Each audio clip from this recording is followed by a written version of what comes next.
los tres llegamos. Cada vez más argentinas y argentinos están llegando a su casa propia porque seguimos construyendo y entregando viviendas. Primero la gente. Ministerio de Desarrollo Territorial y Hábitat. Argentina Presidencia.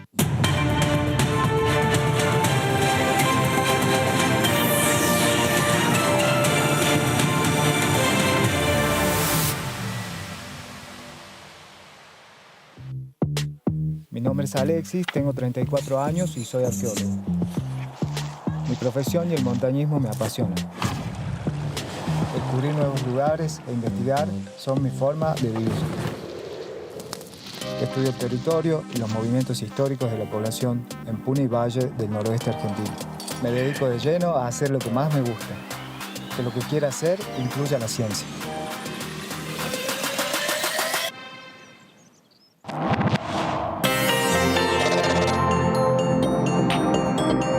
Noticias de la Cámara de Diputados la tenemos nosotros,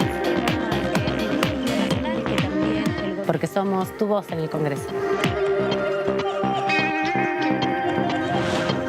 DTV, el periodismo en el Congreso.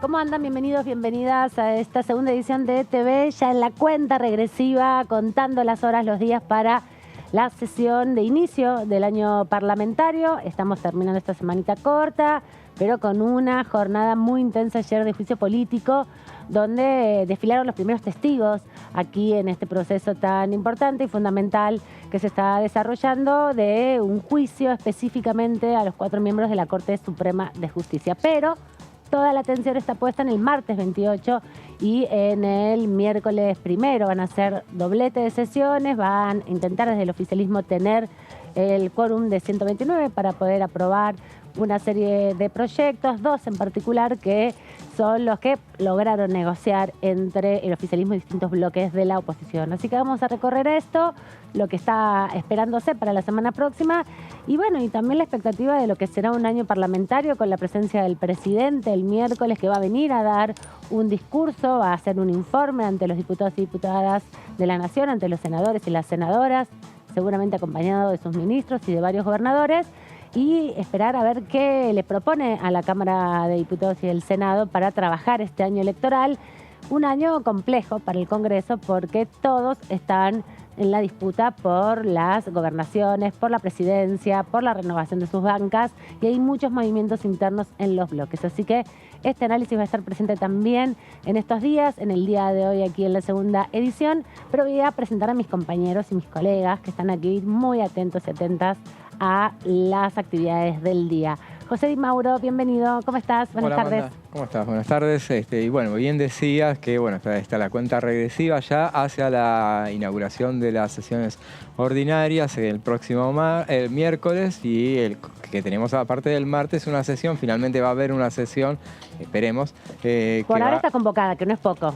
Que no es poco y sabemos que está por detrás, se ha trabajado en conseguir el quórum y el quórum estará seguramente el martes, aunque bueno, esperemos. Puede haber sorpresa. Puede haber sorpresa, ya no lo sabemos descartemos, que sí. José, ya nada es tan certero como en otras épocas. Nada es como antes, este fue un febrero que no es como antes en general, hubo mucha actividad, una actividad particular en realidad, porque en realidad siempre sesiones extraordinarias hubo, pero un febrero raro porque había reuniones de comisión que no tenían necesariamente que ver con los proyectos extraordinarios. Así que los temas que había convocado el presidente, digamos, se fueron un poco de agenda, pero bueno, es lo que se pudo hacer, digamos, también desde la convocatoria del 23 de enero, cuando se convocó finalmente a través del decreto presidencial a este mes y una semana de extraordinarias. Débora de Urieta, ¿cómo anda? Bienvenida. También Melissa Jofré, compañeritas de banco, andan hoy. ¿Viste? ¿Cómo estás? ¿Todo bien, Amanda? Todo bien, compartiendo look. ¿Viste? Estamos modo dark. Modo negro, sí, así es. el presente y el futuro oscuro. Acá en el Congreso viene todo complicado. El miércoles, pochoclos. El presidente se va a dar cara a cara con la Corte Suprema en medio del juicio político. Se va a dar la cara con los 4 senadores que esta semana rompieron con el bloque de Frente de Todos. Se va a dar las caras con algunos de los ministros que quieren que se baje de la carrera por la presidencia, porque va a ser un poco raro que un ministro se enfrente a su presidente en unas PASO. Y además, obviamente, después de 8 meses se va a mostrar públicamente con la vicepresidenta. Así que creo que lo menos importante va a ser el discurso, sino las reacciones y las caras y los gestos, ¿no? Y las presencias y las sillas vacías, hay que ver si la Corte hasta hoy no habían recibido la invitación formal. Veremos si el lunes les llega. Veremos. Bueno, hoy se convocó oficialmente en el boletín oficial a la Asamblea Legislativa a las 11 de la mañana. Sabemos que siempre arranca un poquito antes, se abre la Asamblea formalmente. El otro día estuvimos contando más o menos cómo es ese procedimiento, pero sí, creo que va a tener todo el color, como dice Débora, también por quiénes van a estar, quiénes no, y cómo van a reaccionar, ¿no?, ante el discurso de Fernández, que va a tener un tramo dedicado a la justicia. Lo está preparando al discurso del un par de semanas, sí. Así que este fin de semana seguro ahí va a profundizar en algunas cuestiones, y veremos también cómo reacciona la oposición, ¿no? Porque el año pasado, recordemos que en un momento el PRO se paró y abandonó el recinto. Sí, así que va a ser interesante no solamente lo que se diga en el discurso, también si las promesas que anticipa o los proyectos que anticipa el presidente en la sesión legislativa puede concretarse finalmente, porque no ha tenido mucha suerte el Ejecutivo Nacional en este año, que es un año que terminó el 2022, que no fue electoral, donde hubo recambio de la Cámara, pero quedó todo un poco sensible porque todos los proyectos que mandó el presidente de la Nación, el Ejecutivo, en la figura del presidente y el jefe de gabinete, bueno, casi ninguno se trató, ¿no? Fueron muy pocos. Uno, el de Ciencia y Tecnología, el de Nanotecnología se pudo aprobar, algún otro avanzó tímidamente, pero fue muy difícil para el oficialismo, para el discurso presidencial, imponer una agenda acá en la Cámara también. Claro, tal cual. Y sí, vamos a hacer después un repaso de los proyectos que no fue característico de la sesión del año anterior, los anuncios del año anterior, sino que fue una característica de los 3 años de esta administración, que muchas veces uno se pregunta por qué anuncias tanto y después si no sabes si lo vas a avanzar. Si no tenés el texto en la mano, sobre todo. Claro, seguramente. Eso, entonces, para empezar. Si no tenés el proyecto de ley, pues se pidieron en extraordinarias una serie de proyectos de ley que todavía no se presentaron. No se conocen ni son por títulos. dónde va. Exacto.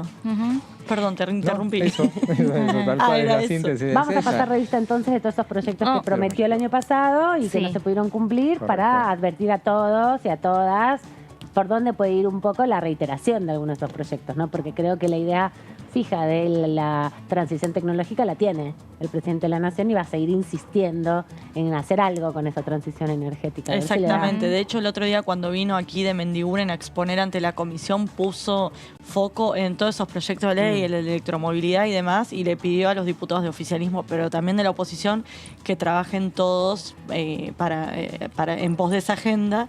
El asunto es que menciona algunos proyectos de ley que no se conoce la letra. Como el de hidrógeno, como por el ejemplo. de hidrógeno, o otro que también hay, el de gas natural licuado. Y también mencionaba uno, que ahora no me voy a acordar cuál era, que está en manos del Ejecutivo, que todavía no lo reglamentó. Así que hay unos cortocircuitos entre el Poder Ejecutivo y Legislativo importantes. Sí, y además de eso, como bien decías, Débora, todo teñido con el debate judicial. El año pasado también tuvo un pasaje muy importante. De hecho, prometió una ley de inteligencia nueva, habló de la sótano de la democracia, habló también de la necesidad de la democratización de la justicia y de mejorar el servicio de justicia, pero bueno, la mitad de todos esos proyectos se quedaron a mitad de camino y parece que con la nueva composición del Senado va a ser muy difícil que avancen otros. Sí, en todos sus discursos, ¿no? Alberto Fernández le dedicó un párrafo a la justicia, seguramente también en medio de un congreso. Tiene ahí como un team con ese tema. Y es hijo de juez, como le gusta decir. Así que está en la familia judicial hace mucho, el presidente. No, y también a 40 años de la democracia, supongo que va a haber un párrafo en especial a eso, seguramente asociado a, bueno, buscar el diálogo, buscar los consensos, cosa que no está pasando en este último tiempo en el Congreso. Él lo sabe qué Cámara tiene, así que habrá que ver también qué es lo que aspira el Ejecutivo a que se pueda hacer este año, un año electoral donde sabemos que va a decaer la actividad, ¿no? Sí, y también en un contexto donde la crisis económica y la crisis, digamos, distributiva que tiene el país es muy evidente y es uno de los temas fundamentales de la agenda cotidiana, ¿no? Más allá de los proyectos de ley que se puedan construir hacia el futuro, los proyectos, los programas de transformación hacia adelante que se implementarán en próximos años, la urgencia también va a requerir seguramente alguna observación porque, bueno, es una realidad muy adversa la que tenemos, ¿no? En términos económicos, se habrá ya saldado la discusión del Fondo Monetario, pero no hay un horizonte de mucha expectativa de que mejore o se revierta esa y sobre vorágine inflacionaria. Exactamente, el tema de inflación, vamos a ver si se lleva algún capítulo de los formadores de precios, a ver si Precios Justos tiene alguna mención ahí, pero como el propio Ejecutivo reconoce, con ese tipo de medidas solamente no alcanza, el problema es mucho más complicado. Hay que ver si viene enojado o viene relajado. Sí, hay que ver ¿no? si Cristina Kirchner le pispea el discurso. Le dice tranqui, tranqui, no te enojes. Sí, ¿Qué la gesto cara de tiene Cristina. ella, no? Que va a Sí. ser la reaparición de Cristina, que desde el 1 de septiembre, que hubo sesión esa tarde-noche, no volvió o sea, el Senado volvió, pero no volvió a presidir una sesión, no volvió a mostrarse públicamente en una sesión. Claro, le tocó en el medio, bueno, sí, a través de redes sociales, de su canal de YouTube, hacer sus alegatos o participar en los alegatos en el proceso judicial que finalmente la condenó y también después de esa condena una respuesta, ¿no? Que también dio a través de redes sociales. Así que hay que ver también si se concentra o no, si se moviliza o no la militancia. Eso, no veo muchas convocatorias alrededor del Congreso. Es muy próximo también el 24 de marzo, que como se cumplen 40 años de democracia de manera interrumpida, va a ser una manifestación muy significativa esa, me parece. 40 también, ¿no? años del golpe de Estado del 76, que también generó algunas rispideces entre las madres de abuelas de Plaza de Mayo en lo que tiene que ver con qué se rememora ese día. Sí, el golpe de Estado, y se quería también llevar ese día lo que tiene que ver con la proscripción de la vicepresidenta. Sí. Bueno, ahí hubo intercambio, finalmente parece que ese día no se van a hacer ese tipo de planteos, pero vamos a ver si el presidente hace alguna mención también a ese tema, ¿no? Sí, sin duda, porque bueno, son es el periodo más largo, hay que recordarlo siempre, pareciera como algo natural y normal, ¿no? Pero estamos en el Congreso de la Nación y es el periodo más largo de la historia de la Argentina, que tenemos una democracia que durante 40 años no hubo interrupción democrática, aunque hubo varios intentos, ¿no? Y seguramente hubo varios. El eje del discurso paga 2 Esperemos pesos. Que va a ser ese. Los 40 años de democracia va a arrancar con eso, va a concluir con eso seguramente. Es muy obvio que es una referencia concreta a la que... Ineludible, además, en este tiempo. Repasemos que decía Hugo Yasky, ayer les recordábamos, hubo reunión de la Comisión de Juicios Políticos, 7 largas horas, un poco más, casi 8 horas de debate. Estuvieron participando algunos de los testigos, los primeros testigos que participaron, que vinieron, que fueron citados.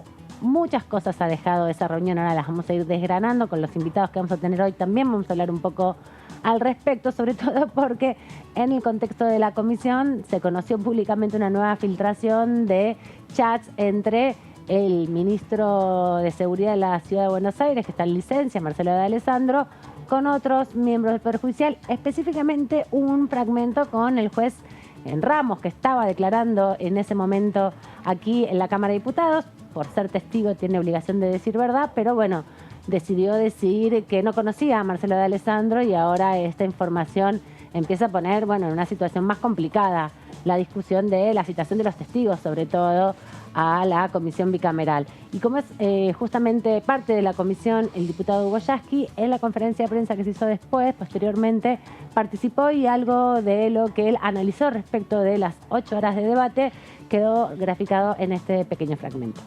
Creo que entramos en una etapa que va a ser definitoria porque vamos a escuchar los testimonios de quienes han sido citados para tratar de construir una prueba que nos permita generar conclusiones para que después el Senado, en todo caso, juzgue en base a esas pruebas.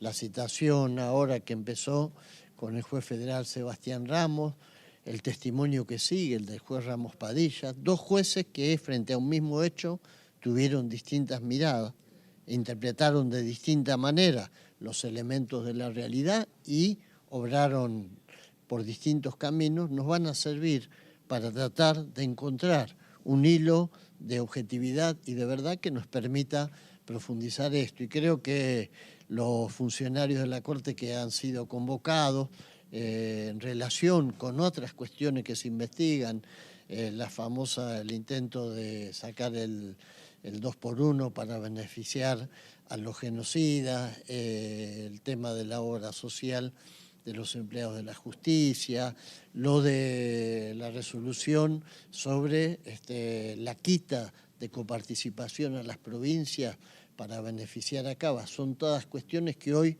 van a estar siendo abordadas desde la mirada de quienes fueron en su momento protagonistas o actores importantes. Esto es como una especie de proceso que nos va a permitir fortalecer las instituciones y sobre todo la independencia de los poderes. Nosotros creemos que el control que la legislatura ejerce a través de este procedimiento del juicio político es sano, higieniza una institución que aparece frente a los ojos de la sociedad muy cuestionada. Todo el aparato de justicia, lamentablemente, digo lamentablemente porque hay muchos jueces honestos, probos, que se esfuerzan, pero hay también una cúspide que evidentemente necesita ser sometida al escrutinio de esta Cámara, porque eso es lo que manda la Constitución, impedir el abuso de poder y fundamentalmente impedir que un estamento tan importante como es el que administra justicia sea cooptado, colonizado por grupos de poder que la utilizan a su favor. Este fragmento tiene que ver justamente con el inicio de la comisión que ayer a las 11:15 retomó su actividad, conducido por la diputada Carolina Aguilar, y ahí a los minutos de haber comenzado, desde Juntos por el Cambio, desde la oposición, en la voz de Juan Manuel López, el vicepresidente de la comisión, se leyó una síntesis de un documento que hicieron circular y una nota específicamente a la presidenta de la Cámara, Cecilia Moró, haciendo algunas observaciones respecto al proceso que se lleva adelante en el Congreso de la Nación, en la Cámara de Diputados, de juicio político de los 4 miembros de la Corte. Recordemos, Carlos Rosenkrantz, Horacio Rosati, también Ricardo Lorenzetti y Juan Carlos Máqueda. Los 4, por distintas razones, están siendo señalados. Hay 14 denuncias, hay alrededor de 60 hechos, y eso es lo que está tratándose de dilucidar. Pero bueno, la oposición planteó en una instancia al principio de la reunión que cuestionaban o que criticaban algunas de las definiciones que se estaban dando, sobre todo la convocatoria a los testigos y las tomas de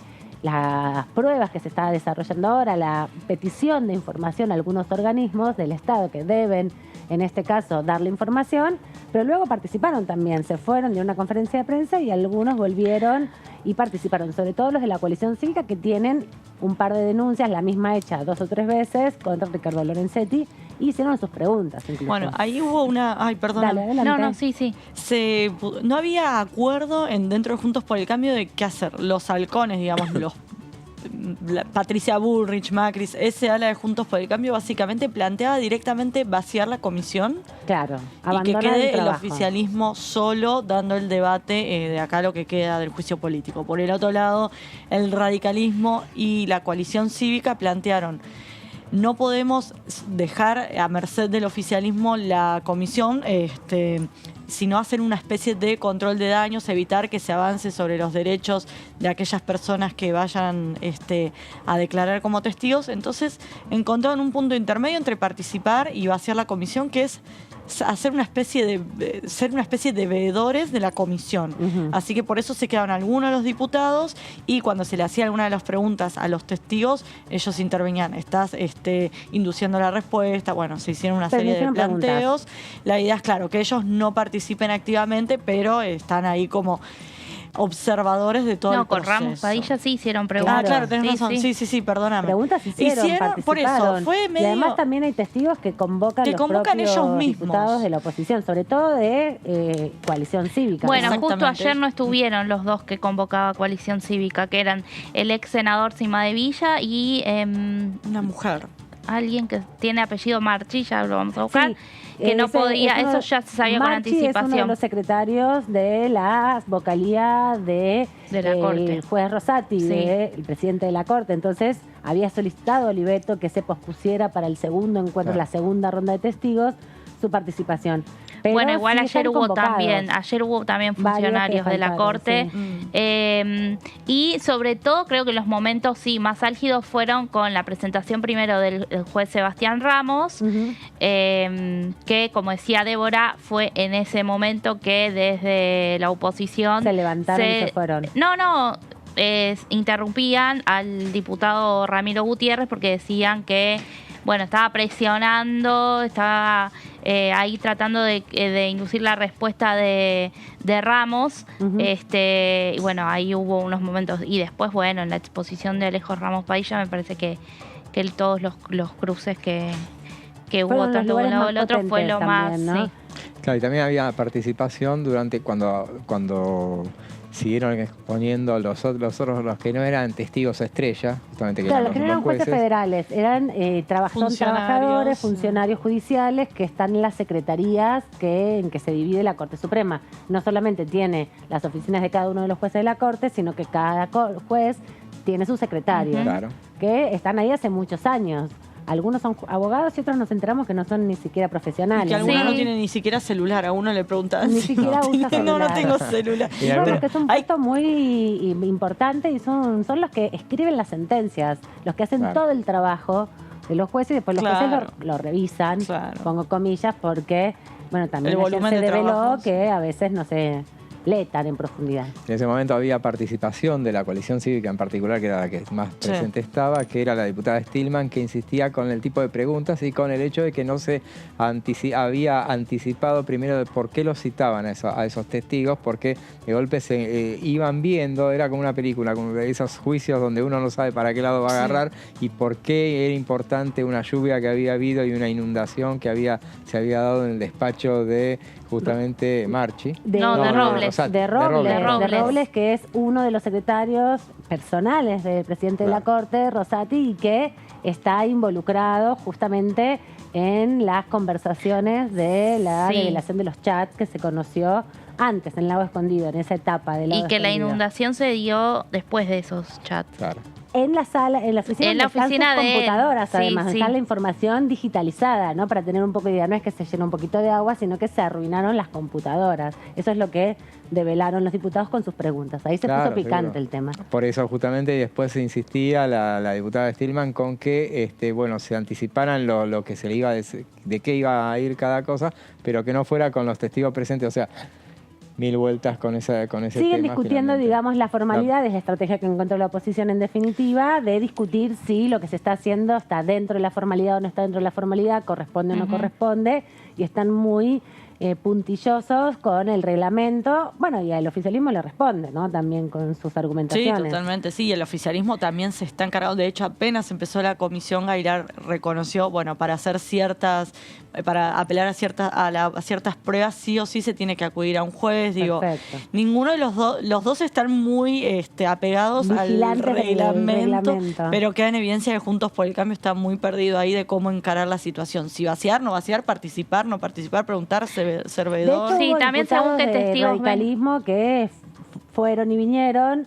En algunos momentos, yo estuve en un momento después de las 5 de la tarde y la vi, por ejemplo, a la diputada Soledad Carrizo participando. Habían comentado también al diputado Caña, que está más en el PRO que en la Unión Cívica Radical. Así que algunos van participando. De hecho, Caña pidió testigos la semana anterior. Por eso, así que es como una situación raro, incómoda. no se ponen de acuerdo, exactamente. Y también desde la oposición, el quien había anticipado esa postura también había sido el diputado Alejandro Topo Rodríguez, que fue el que una semana antes dijo que que si las cosas seguían de esa manera, él no estaba evaluando no participar, cosa que terminó haciendo. ¿Y él en qué se basaba? En que les habían dado, por ejemplo, el material para leerlo. El informe de admisibilidad. El informe de admisibilidad, 48 minutos antes entonces no habían tenido tiempo, obviamente, para tratarlo. No aceptaron su propuesta de postergar todo hasta que darles un tiempo para leerlo, y también el hecho de que no le hubieran prestado consentimiento al pedido que hizo de que asistiera como testigo el presidente de la Nación. Sí,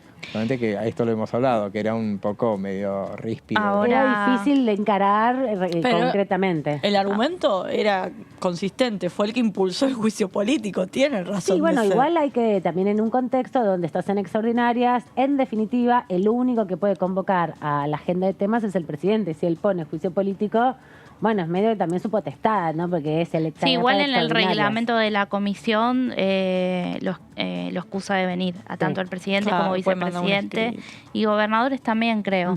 Pero los gobernadores igual van a ser citados y creo que quieren venir. Sí, totalmente. Una cosa importante y no menor es que hoy salieron diputados del kirchnerismo a decir que van a denunciar por falso testimonio al juez Ramos, a Sebastián Ramos. Sí, claro. Porque cuando él estuvo ante la comisión, mientras él estaba siendo interrogado en las redes sociales, había quienes desde el oficialismo daban a conocer supuestos chats, decimos, porque no sabemos de su veracidad o no. Una nueva filtración. Con chats que hasta ahora... entre Ramos y de Alessandro, precisamente en el mismo momento que él declaraba. Y la última pregunta que se le hizo fue por parte de Germán Martínez, que le preguntó si, más allá de conocerlo, tenía algún vínculo sistemático con Alessandro o con Robles. Él dijo, no señor, esas fueron sus dos palabras. Pero ahora Valdés, Rodolfo Tairade, que son diputados del Frente de Todos que llevan adelante todo este tema, están diciendo que lo van a denunciar por falso testimonio. Así que y también se empezaron a entender algunas cosas porque irregulares. Sí, pero también es verdad que los testigos tienen obligación de decir verdad, a diferencia de los imputados que no pueden declarar contra uno mismo. Entonces hay una situación, y creo que un juez debe saberlo en definitiva. Y por eso preguntaron tanto por los autos, porque también hubo muchas preguntas a los secretarios de los juzgados respecto a cómo se accedía a los vehículos, no sé si oficiales o particulares, de los miembros de la Corte, de participantes de las secretarías de la Corte Suprema, que, bueno, cuando después terminó la comisión y vimos las redes sociales, de los chats. El contenido del chat entre Ramos y de Alessandro es en relación a vehículos que habrían sido entregados, dados, compartidos, facilitados. No sabemos, todavía eso debería estar en investigación, pero también se entiende por qué se cerró la causa sobre la legalidad o no de los chats, ¿no? El mismo que cerró la causa sobre la legalidad de los chats es el que ahora está involucrado en un chat. A raíz de chat. Agarremos todo con pinzas porque el chat está publicado. Hay que ver, pero no sabemos si son verdaderos o no. Es medio extraño igualmente, porque me parece que de todas maneras en esto lo que se tiene que, y justamente hacemos referencia a que se tiene que cuidar mucho esto porque es histórico lo que está pasando. Y se tiene que cuidar mucho en la manera. Y lo de ayer fue realmente un poco extraño, porque el hecho de que ya las preguntas vayan preparadas en función, sintonizadas con unos chats que se van a dar a conocer, que no se conocían hasta ahora. ¿Vinculadas a eso? No estuvieron vinculadas. Y si le preguntaron por le preguntaron por si tenía vínculo, no le preguntaron por los chats. Es cierto que a mí me parece... Pero si se insistía sobre el tema de los autos es porque se sabía que se estaban dando a conocer. Pero a Ramos no le preguntaron. A Ramos por los autos no le preguntaron. No, después más tarde, cuando hablaban los secretarios. Lo que sí me parece, quizás... Uno empieza a cachar por qué viene esa pregunta. Quizás al no tener comprobado, como decimos, si los chats son verdaderos o no, es un poco adelantado quizás decir ya lo vamos a denunciar por falso testimonio cuando hace unas horas el juez declaró y todavía eso no está comprobado. Al que le preguntaron por los autos es a Romero, que es uno de los subdirectores de gestión de la Corte Suprema, entonces le preguntaron por eso, le preguntaron por la inundación.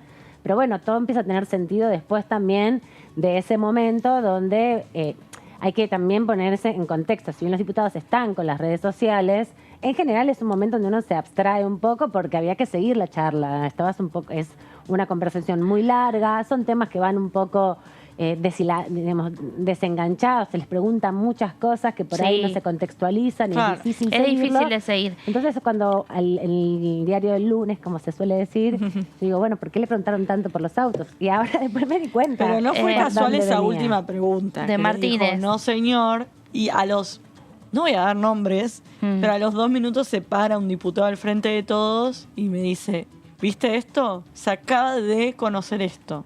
Claro. No fue inocente. No, por supuesto que no, pero tampoco fue inocente venir y participar de en la comisión de juicio político, sabiendo, bueno, también las relaciones que se tienen, ¿no? No, bueno, pero el testigo tiene que venir, viene, digo, que Sí, no tiene que pareció ser la una verdad, casualidad, sobre todo. quiero decir. Por lo menos a mí, estando en la comisión, Sí, no me no, pareció que totalmente. fue una casualidad Fue el que mismo- se le pregunta y a los 2 minutos se para un diputado, se acerca, le comió sandwichitos y me dice... Y te dice eso, te devuelve esa primicia. No, y a raíz de Ramos y de su exposición y de que él destacó el dictamen que había tenido el fiscal Carlos Stornelli, es que se lo pide también ahora como testigo, ¿no? Ah, El frente de Stornelli todos por es- mayoría, eso es importante. Es importante, es lo que se resolvió como resolvió ampliación citarlo. de citación de testigos. Sí, y teniendo en cuenta la relación que hay con Stornelli, ¿no? Fue el fiscal de la causa de los cuadernos, pero en este caso es porque, bueno, él... También está procesado él por dio un escuchas dictamen, ilegales, ¿no? sí, Y persecución también. y extorsión a empresarios. Y estuvo 18 meses, si no me equivoco, u 8 meses Varios, profugado de la justicia sin presentarse No, a sin declarar. presentarse. Sin presentarse. Bueno, es una forma de profugar si tenés que ir a declarar y no vas durante más de una semana. La pregunta es si ahora se presentará. Claro. Tiene que venir, si no, por la fuerza pública.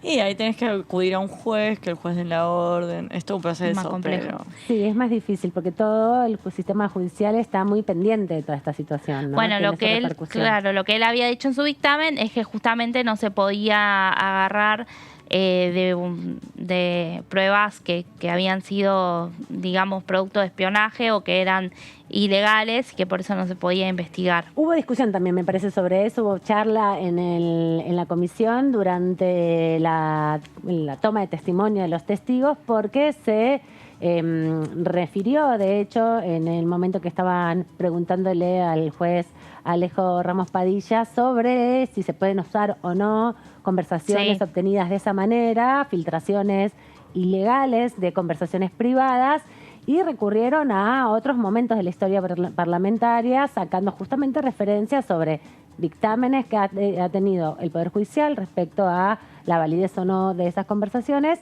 y también referencias de diputados de la oposición, sobre todo Elisa Carrió, que es una de las referentes dentro de Juntos por el Cambio, sobre todo en la coalición cívica y sobre todo con los juicios políticos, porque es una gran presentadora de juicios políticos, ¿no? Es una Impulsora, sí. es una de las diputadas que más pedidos de juicio político debe haber presentado en su carrera parlamentaria. Entonces hicieron mano también de esa experiencia anterior para, bueno, poner un poco en contexto la discusión que hay sobre si son legales, no son legales, son legítimos, no son legítimos, si se usan o no se usan, porque no es nuevo la filtración, no es nuevo el trabajo de los espías en este Exactamente. país, ¿no? El tema es si usando eso como prueba no está fomentando, incentivando este tipo de práctica. Claro, pero justamente en el debate donde los jueces están siendo investigados por tener prácticas que no están en correlato con su rol, es como sospechoso que justo ahora haya que cambiar el criterio cuando son ellos los que hay que investigar, No, ¿no? pero en Cuando general ellos sí no lo se han usa. Claro, no se sostenido. En general no utilizan. se utiliza. Porque Claro. el planteo es, bueno, entonces usamos la tortura para sacar una declaración. También es ilegal. Obviamente uno no También va a se usa. comparar...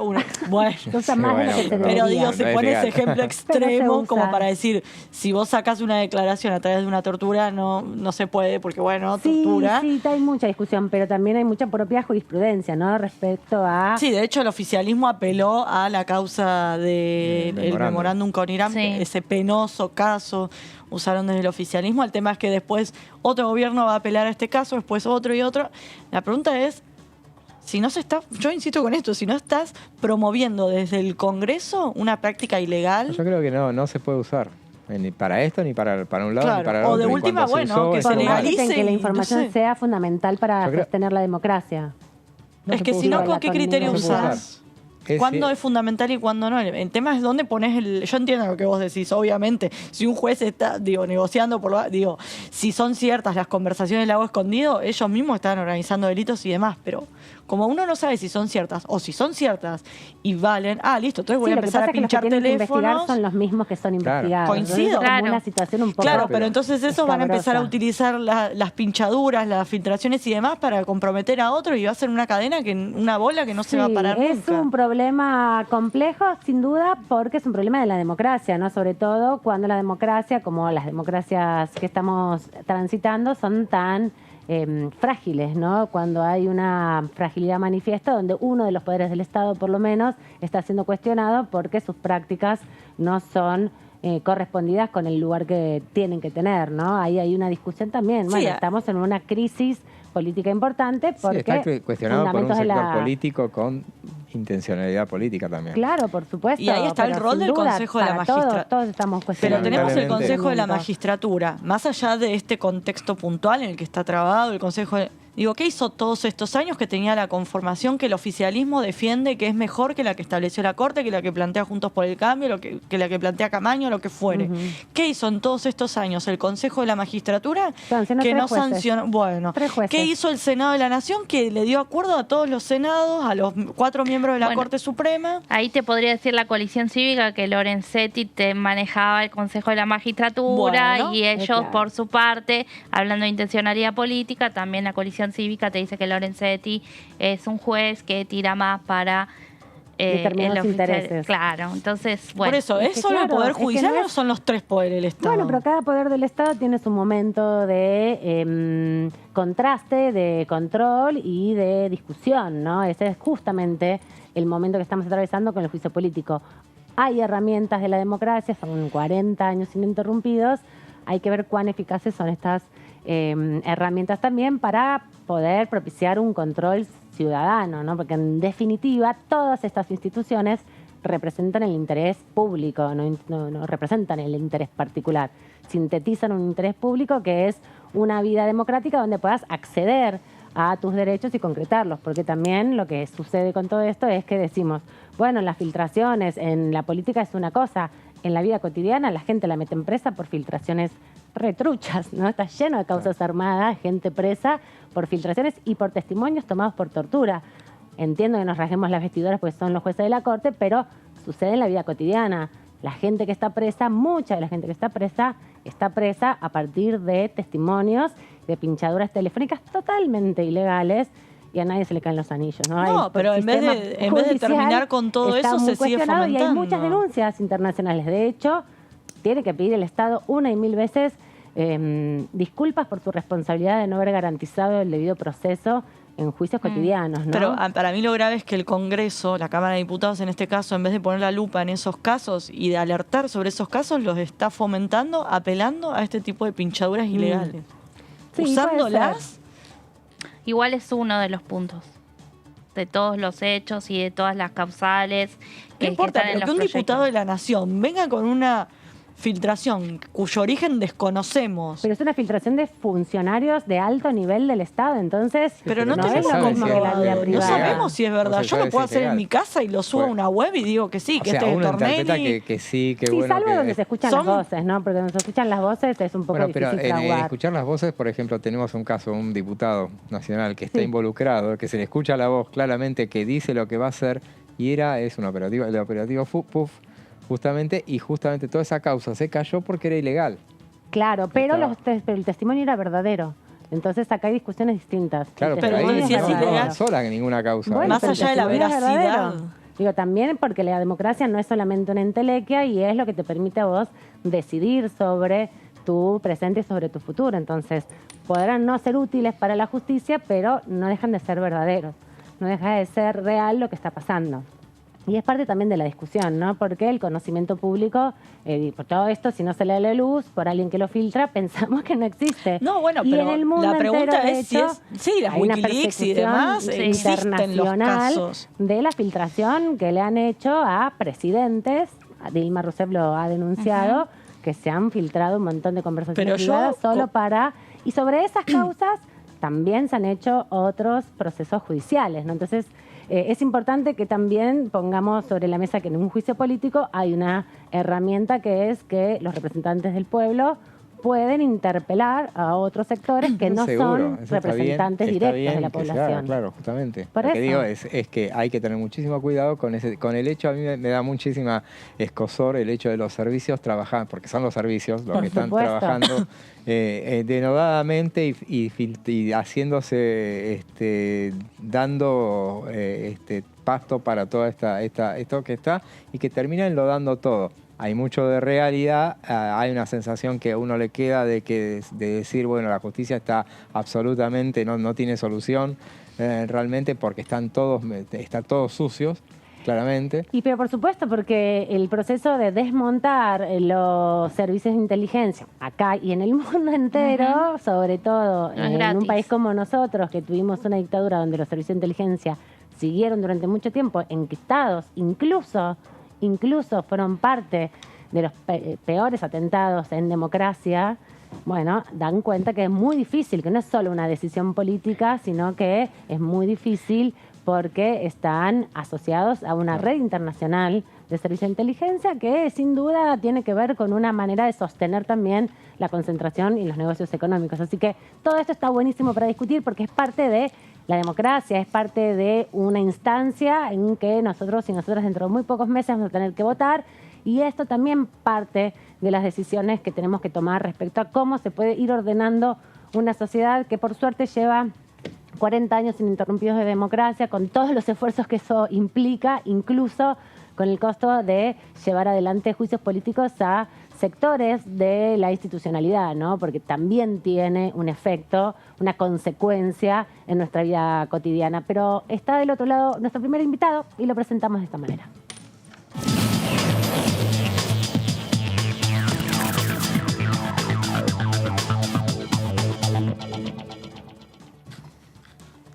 Le agradecemos al diputado Casareto, que está en tierra, está en Entre Ríos. ¿Cómo anda, diputado? Bienvenido a esta segunda edición de ETV.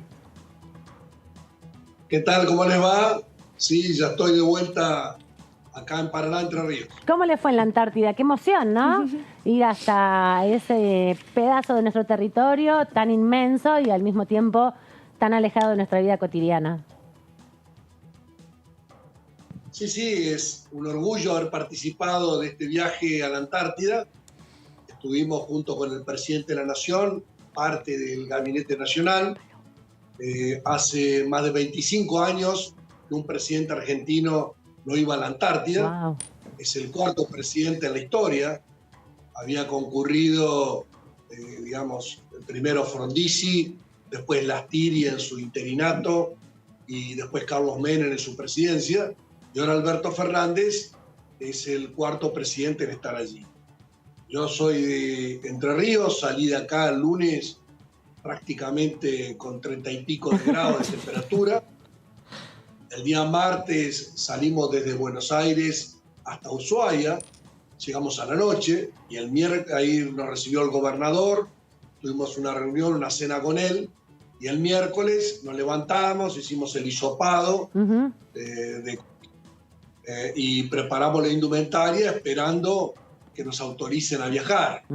Así que tuvimos que preparar nosotros todo lo que es la ropa de primera piel, eso lo tiene que llevar cada uno, o sea, una remera térmica, manga larga, pantalón térmico largo para cubrir las piernas, medias térmicas, había que llevar protectores auditivos para el Hércules, que hace mucho ruido, anteojos para el reflejo del sol en la nieve, y bueno, y el Instituto Antártico a todos los que viajan les da botas especiales, un pantalón especial y una campera doble, que es lo que te prestan y tenés que devolver al regresar de la Antártida, y bueno, y una gorra.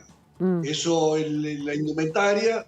Hay que llevar una muda de ropa interior más, por las dudas la inclemencia del tiempo no permita regresar de inmediato y haya que quedarse. Y así marchamos. Fuimos en un avión de la Fuerza Aérea de Buenos Aires a Ushuaia, en un 737, que es un avión de pasajeros de la Fuerza Aérea, pero normal en cuanto a sus butacas. Y después, cuando fuimos de Ushuaia hasta la Antártida, fuimos en un avión Hércules de la Fuerza Aérea, que son esos aviones que no tienen butacas, sino que tienen para sentarse así una lona, al piso, esa red de sogas, que hay que agarrarse como uno ve en las películas paracaidistas, ¿no?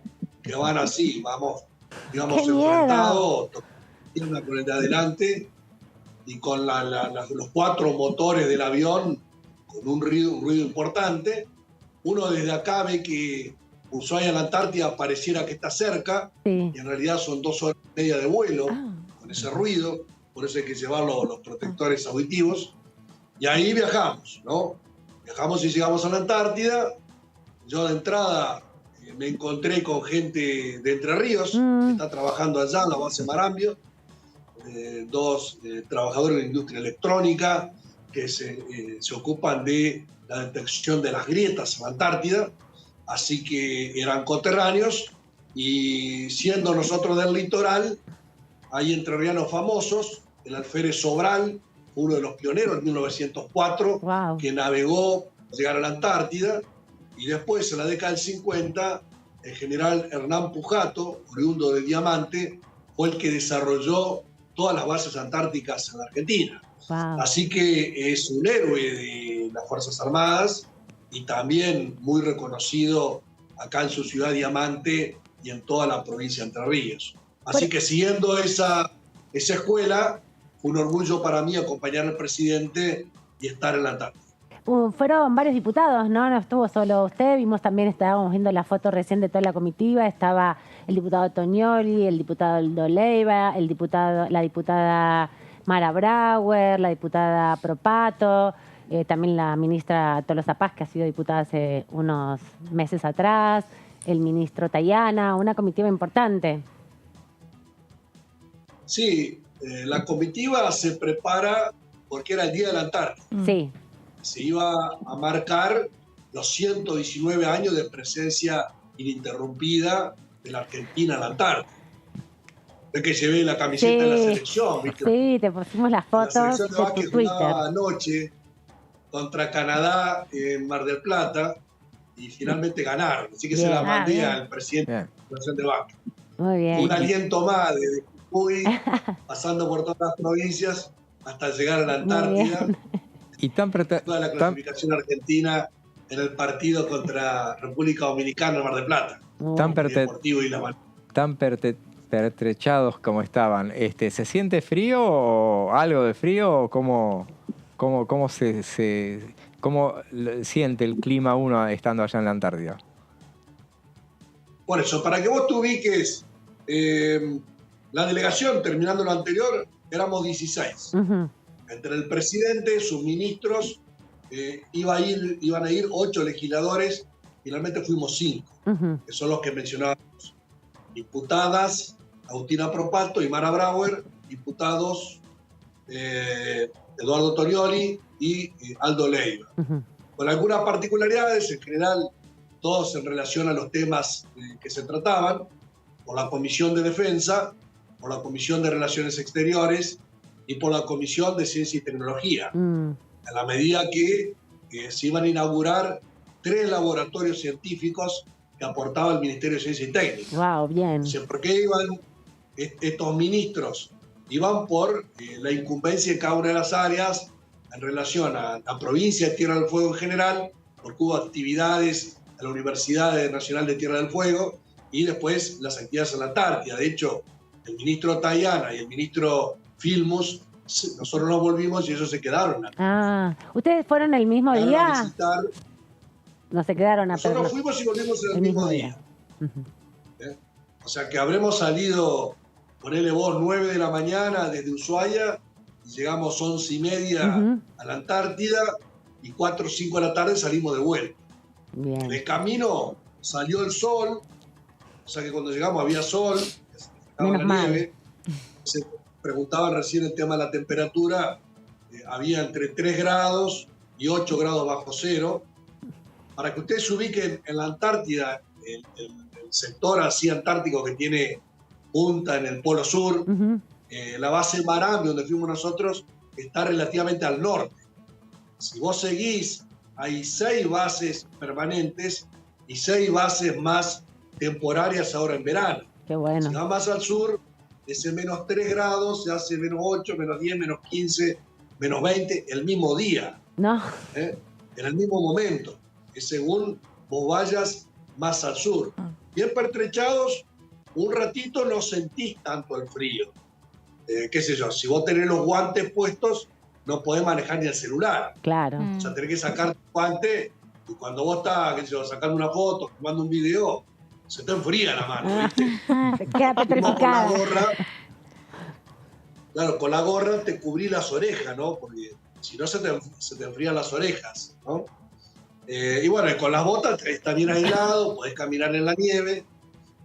Ahí normalmente es como que hay una especie de barro. Claro. Tierra con roca, es un barro. Chirle, que tenés que ir chapaleando, es incómodo para caminar y te resbalás. Nosotros justo cuando fuimos, el día antes había nevado. En consecuencia, caminar en la nieve es mejor que caminar en el barro. Claro. Porque vos te afirmás y podés marchar. La base en sí no es un edificio, sino que son varios edificios. Están interconectados. En un lado está la usina generadora de energía, en otro lado está la torre de control de la pista de aterrizaje, en otro lado está las oficinas científicas, la oficina meteorológica, y en otros lugares donde estaría como el ala central, que ahí tenés la sala de conferencias, tenés el comedor y tenés lo que ellos les llaman los camarotes, que es donde se aloja la gente que trabaja ahí. Esta base es una base que maneja la Fuerza Aérea. Sí. El Hércules llega ahí a Marambio y después las otras bases o se comunican vía helicóptero, ¿no? O sea, creo que hay 4 helicópteros, entonces sale de la base Marambio un helicóptero y van a las otras bases. Y va a la base Esperanza o va a las otras bases llevando a la gente o llevando los insumos. Y en las otras y después 6 bases... hay un barco, sí. Hay un barco que es el Almirante Irizar, Sí. que es el rompehielos, que demora 2 o 3 días en llegar desde Ushuaia hasta ahí. Justo había ido y estaba enfrente de la base Marambio, estaba el Almirante Irizar. ¿Te acuerdas? Se había prendido fuego hace unos años. Sí, me acuerdo. Y ahora está reciclado de nuevo. Quería preguntarle si en las otras 5 bases, nos contabas que hay 6 bases permanentes y 6 más durante el verano, también hay trabajo científico, también hay trabajo de los científicos y de la comitiva, no sé cómo se llama, el grupo de personas que trabaja en la Antártida, pero tienen distintas actividades en esas bases, además de esta central que es la Marambio, que es la que recepciona las visitas oficiales por un lado, pero también el centro principal de operaciones. Hay distintos tipos de investigación que se hacen en la Antártida a lo largo de todas esas bases, o son puntos de apoyo para trabajos en particular. No, en todas las bases hay actividades diferentes. Por ejemplo, los 3 laboratorios que se estaban instalando ahora, inversión nacional, era en distintas bases, Bien. uno en cada base diferente. Así que por eso tenían que ir Tayana y Filmus a cada una de las bases a llevar el equipamiento o a inaugurarlo, habilitarlo y ponerlo en funcionamiento. Las bases tienen personal científico, que son los que estudian la flora, la fauna, la temperatura, la meteorología, el clima, el ozono. Tengamos en cuenta que todas las actividades en la Antártida están reguladas por el Tratado Antártico, que se firmó y se negoció entre 1959 y 1961, que establece algunas pautas. Esas pautas son no utilización militar, no puede haber armamento ahí, no utilización económica, no podés buscar un pozo de petróleo o sacar minerales ahí, claro, sino que, y además, los 12 países que firmaron el Tratado Antártico ponen en un paraguas el tema de la soberanía, para que no haya conflictos. Exacto. Para ser sinceros, la zona que la Argentina reivindica como Antártida Argentina, una parte es reivindicada también por Chile, y una parte también es reivindicada por Gran Bretaña. Claro, por las Malvinas. Entonces, las bases en sí son de investigación científica, es como que es un continente para la humanidad. Si vos mirás el Polo Norte y el Polo Sur, hay una diferencia sustancial. El Polo Norte es solamente hielo. En cambio, el Polo Sur y el continente antártico es un continente, tiene tierra firme, tiene cerros, montañas, y bueno, y arriba de eso está la nieve. Claro. Pero digamos, si vos hicieras un ejercicio, digamos, ahí vos estás pisando tierra firme. Cuando vos vas al Polo Norte, siempre vas a pisar hielo, todo el tiempo. Entonces, hay cooperación entre las distintas bases. En el sector antártico argentino hay bases de distinta nacionalidad, ¿no? No son solamente bases argentinas. Por eso la importancia de la presencia permanente. Yo el otro día escuchaba comentarios positivos de gente que dice que bueno marcar la presencia en la Antártida. Y bueno, creo que ayer hablábamos con Débora ahí en la comisión. Viste, vos escuchás comentarios de periodistas, en algún caso, o de redes sociales que dicen, ¿para qué van? Pierden el tiempo, ¿por qué gastan tanta plata? ¿Qué esto?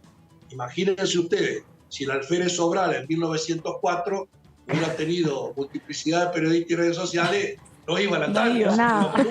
Por las críticas. Si el general Pujato diría, vamos a abrir una base, le hubieran dicho con los problemas que tiene el país, le aumentó el precio del pan o de la carne. ¿Para qué esa inversión? Es un gasto, dirían.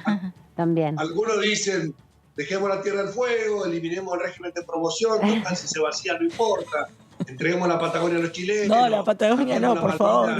Por vacuna Pfizer.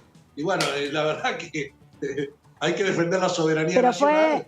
Eso tiene un costo. Pero fue entonces una experiencia de esas inolvidables, digamos. No todo el mundo tiene el privilegio de poder llegar hasta ese lugar de la Argentina. Y además, ahora con el mapa bicontinental es un poco más impresionante, me imagino, la sensación de unidad continental entre Argentina y la parte que nos corresponde la Antártida, ¿no? Debe haber sido muy emocionante ese viaje. Sí, claro, a mí me gusta mucho viajar. Entre Ríos lo conozco entero, pueblo por pueblo. La Argentina, te diría entera, todas las provincias. Pero la Antártida no conocía. La verdad que si no vas en un viaje oficial, es difícil. ¿no?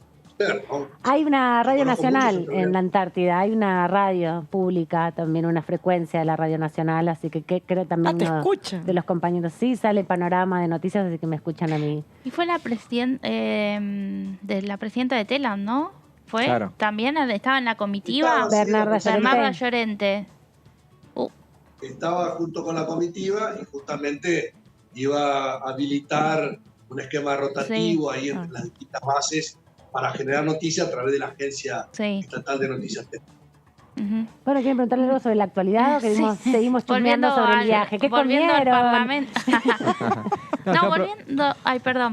Volviendo al Parlamento, yo quería hacerle una consulta, pero no específicamente de la Cámara de Diputados, sino de lo que pasó con el interbloque del Frente de Todos en el Senado, ¿no? Con estos senadores que salieron y entre los que está un senador que es de su provincia, Edgardo Cuéllar. Preguntarle, cómo vio esto y si cree que va a tener o no alguna consecuencia. ¿Puedo hablar también con él? ¿Qué le dijo? En diputados. Sí, cuando nosotros estábamos en la Antártida se produjo el anuncio de ese nuevo bloque que vos comentabas. Sí. Yo con Cuéllar, sí, somos compañeros, somos amigos, y veníamos hablando ya hace algunas semanas atrás, meses atrás, y él de alguna manera iba avanzando en esa dirección que se plasmó en este anuncio del día miércoles. Yo le dije a él, y lo sostengo nuevamente, no comparto esa posición política, creo que, no es lo más conveniente. Argentina tiene demasiados problemas como para que la coalición de gobierno divida sus bloques. Uno puede analizar y compartir una pelea por, una tarifa eléctrica más baja para la provincia de Entre Ríos, que es generadora a través de la represa Salto Grande. Uno puede compartir la provincialización de una represa, una iniciativa parlamentaria, pero no dividir el bloque. Personalmente yo hablé con el presidente de la Nación, no comparte esta posición, y también hablé con el gobernador de la provincia, Gustavo Bordet, tampoco comparte esta posición. Así que, esperemos que esto no nos perjudique el funcionamiento parlamentario del Senado. Ya tenemos el bloqueo de parte de Juntos por el Cambio, y no me parece que la solución sea dividir los bloques del oficialismo para pelear por una o dos o tres iniciativas que hacen a nuestras provincias. Bueno, diputado, gracias por este ratito. Estuvimos conversando más de la Antártida que de la actualidad, pero martes y miércoles lo vamos a tener por acá, así que lo vamos a convocar a pensar un poco sobre el discurso del presidente, que va a ser el día miércoles, y ya la actividad parlamentaria se retoma con todo el auge. Así que gracias por este rato y sobre todo por darnos estas reflexiones, esta información sobre la Antártida, que bueno, no muchas veces tenemos la posibilidad de conocer y de disfrutar. Así que bueno, buen fin de semana. Gracias por este rato. Fui el cronista de Diputados TV. Tenía que ir con el micrófono. Corresponsal. Y gracias por el triunfo argentino sobre Canadá.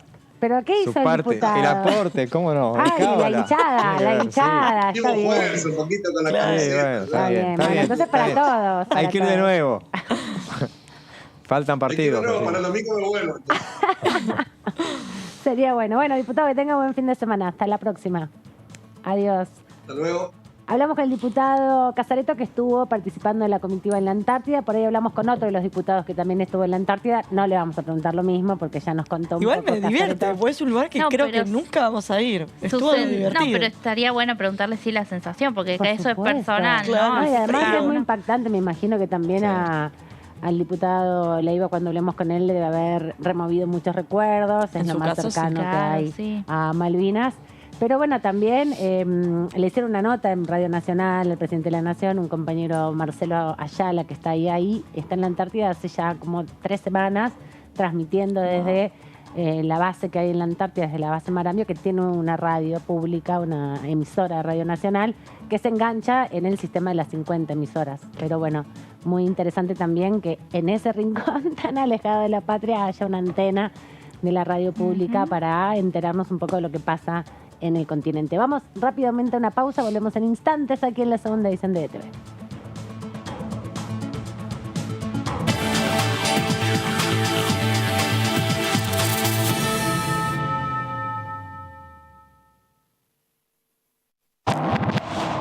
¿Cómo les va? Muy buenos días.